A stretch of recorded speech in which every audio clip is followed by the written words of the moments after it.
A special report now. It is a disease you've probably never heard of, KIF1A related disorder. There are only about 100 cases worldwide, with 2 right here in Illinois. Our Rachel Droze spoke with the family of one little boy who has the rare and terminal disease. She shares his story and how his family is coping with the deadly diagnosis. After years of trying to figure out what was wrong with their 4-year-old son, the Gluck family got an answer, but it was one that changed their lives forever. Oh, you guys. Terminal illness. They love their mamas. 2 words no one wants to hear, let alone parents of a toddler who's just starting to live. I remember him coming into our hospital room and saying he has cerebellar atrophy, which is fatal. Noah was just 3 years old. We all cried. Dr. Kim cried, I cried, my husband cried, and Noah was just sitting there in the hospital bed looking at us like, what's going on? Noah has KIF1A related disorder. It's a rare disease caused by a mutation in a gene. Doctors discovering it only 6 years ago. There's a lot more people like Noah out there but don't have this formal diagnosis. Often misdiagnosed as cerebral palsy, KIF1A related disorder causes Noah's brain to deteriorate, and it will eventually take his life. I don't know how long he has to live, but I'm just going to take each day as it is. Symptoms vary. Noah's include autism, learning disabilities, low muscle tone, and eye problems. Those will get worse as time goes on. Right now, the only option is to treat the symptoms.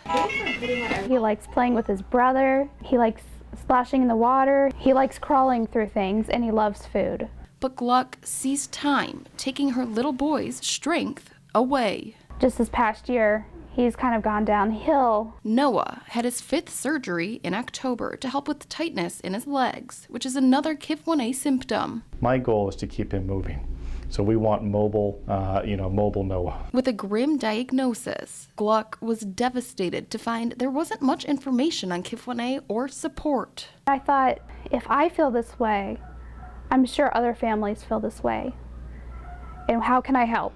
She created a KIF1A support group on Facebook, a private place for families affected by the disease to connect. We're family.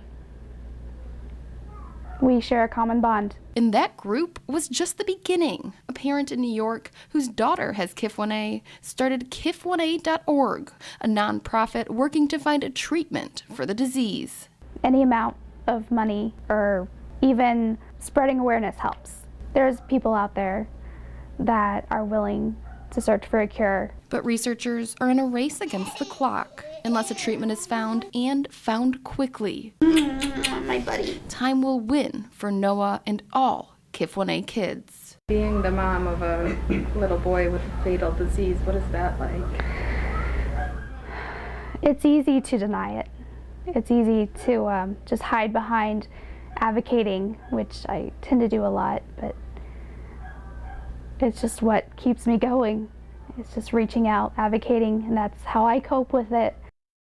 In just over 1 year, KIF1A.org has brought in almost $150,000. Now 100% of the money raised will fund research to find treatment options. Back to you.